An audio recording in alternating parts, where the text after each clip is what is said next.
Welcome to another episode of the Mid-Hudson Library System's Engage webinar series. This series is devoted to highlighting libraries that are having a positive impact on their communities. My name is Courtney Wimmers, and I'm the Mid-Hudson Library System's Outreach and Engagement Specialist. Today, we're going to be learning about a human library. We are joined by Brian Avery, who is the director of the Pawling Library in the Mid-Hudson Library System.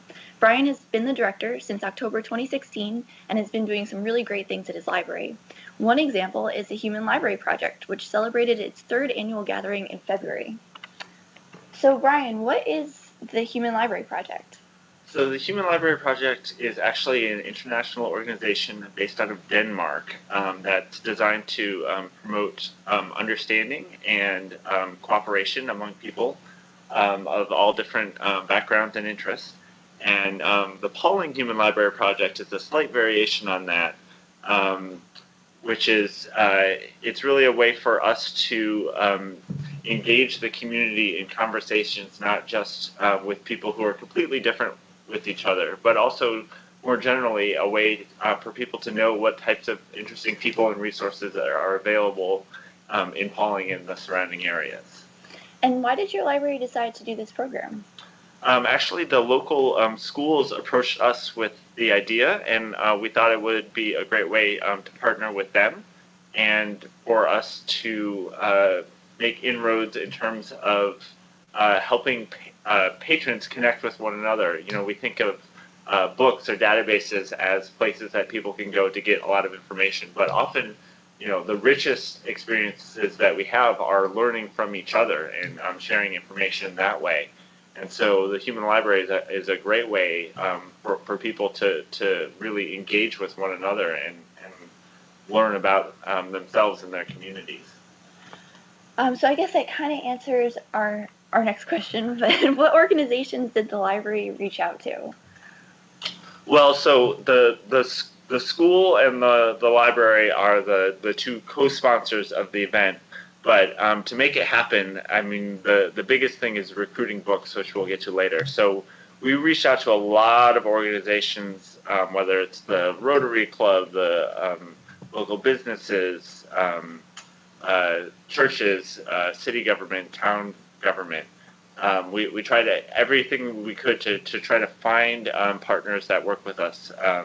So the steering committee that organizes it consists of people from the school system, the library, the town's recreation department, and the local newspaper. Awesome. So how did you promote and advertise the program? Because I'd imagine with something like this, you don't want just like your regular library patrons to come. You want to kind of advertise it to the whole community. Is that right? I mean, we do want our regular library patrons to come, but on top of that, yes, we really had to not only reach far and wide to find books, but also to find people who would be interested just in coming in and listening to other people talk as well. So we did a pretty big marketing blitz. We advertised it on the radio and the newspaper. It was all over social media. We posted signs all around town. We created bookmarks that we distributed at the library and through the schools to make sure we caught all of the families there. And then we mailed out a form letter to a lot of people that we thought would be interested. So most of the work of the steering committee at this point, now that we've kind of figured out how the program goes, this was our third year, you know, most of our time is really spent on advertising and on recruiting books. And have you found that one type of advertising is more effective than others, or are they all pretty good?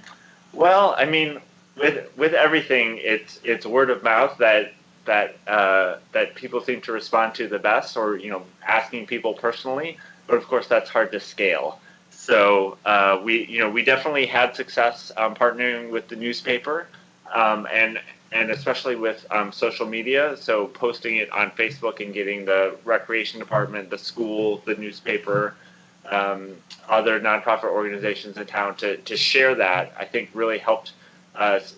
We had people sign up that we had no idea who they were. Even some like local organizations we didn't know existed were interested in participating. So you know, it would have been hard for us to reach them directly through word of mouth, but relying on past participants, and of course the social media seem to help us, reach out just beyond the core audience of people that tend to come to library programs regularly. That's great. So how did you get people to agree to be books? Was there like an application or a vetting process that you went through? Yeah, so we took applications online, and they did get vetted, but it really wasn't too much of an issue. I think over the 3 years, there's maybe been 2 or 3 books that we've had to turn away. We made clear as part of the application that you can't use this as an opportunity to sell products. So a couple of people either tried to sign up anyway or expressed interest, and then as we continued the conversation, they realized they weren't going to be able to use it the way that they wanted, so they wound up dropping out as books. But by and large, we're just taking the applications online. Our staff goes through, makes sure that they're formatted correctly, that the content is in line with what the human library is intended to be, and if it doesn't meet those criteria, usually we can just go back to the person who signed up online and work with them to make sure that they change what their expectations are so that they can still participate. Okay. What kind of feedback did you get from the community? I mean, this is your 3rd year doing it, right? So obviously it has to be pretty popular. Oh, it's by far our biggest program of the year. We get about 200 people participating, and a lot of our other programs we would be very happy to have 10 or 15 people. So in terms of scale, this is definitely the largest. It's really hard for people to wrap their mind around what it is and what to expect.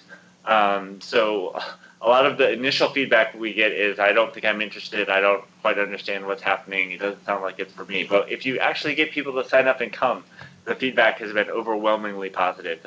People really feel like they had their minds expanded and learned about things that they hadn't even considered, and they often will want to follow up and have continued conversations with the different books that they interacted with on that day. Awesome. And what would you say is the biggest challenge that you faced during the course of planning and executing this program? Getting enough books, right? So the way that we have ours structured is we divided it into 6 15-minute sessions where somebody says, my topic is going to be about my experience working as a clown, or my experience growing up bilingual, or immigrating from Latvia, and so we just need to have a whole lot of different options for people, so that they can, if they're signed up as a book, that means they talk at 4 sessions and listen at 2. Or if they're signed up as a reader, then that means that they listen at all 6 sessions. So the biggest challenge is just making sure that we get enough people to come in and talk about enough different topics that we can satisfy the interest that is out there for people who do want to come as listeners. I think it's really great how you found this really unique way to reach out to people in your community, like you said, that you've never even heard of before, and engage them in such a way. And I think people are really craving this human connection nowadays with social media. It's so easy to get lost, like on Facebook, and forget to actually talk to people. And I think it's really great that you've created this wonderful program that allows people to make those connections and meet people that they never would have known their stories otherwise, that actually live in their community. That's neat. And the other neat thing too is sometimes it will be somebody that they have met and interacted with, and they say, "Oh, I have no idea that this person, before moving to Pawling, worked for 30 years as a fundraiser for nonprofits, and what an interesting experience that was, and learning about it." Or somebody who took up knitting when she was in her 50s, and she is our most popular book, actually. And so she's somebody that a lot of people know in town. She's lived in town for many years, but they get to see a side of her that they wouldn't have otherwise encountered by interacting with her at the Human Library Project.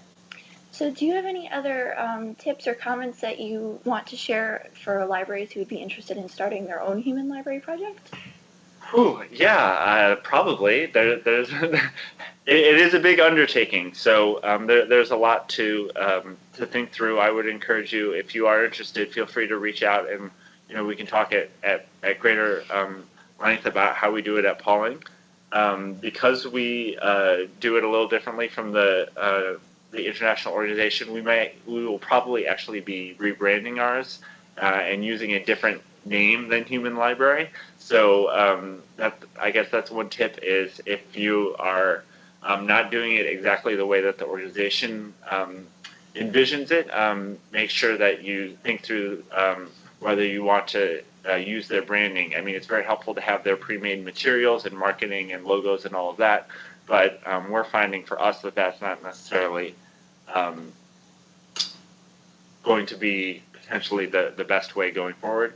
The other thing that we didn't really think through the first year is having a plan for books that no show on the day of event. So, we had a bunch of people signed up to hear from a particular politician, and then he canceled last minute, and we had to think about, what do we do with these people that are here? We already gave them their room assignments and pre-printed their schedule for the day. Now what do they do? So having a good plan in place so that when a particular book isn't available, or somebody just shows up without having pre-registered and wants to be a reader or wants to be a book even, like what are your plans for how to handle that situation, so that you can be prepared and have a system that everybody knows to accommodate those sorts of things.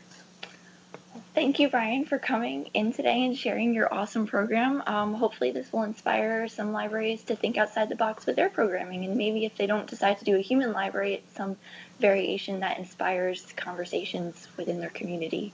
So thank you very much. Well, thank you for inviting me in. It's a very exciting topic for us to talk about, so I'm always happy to share.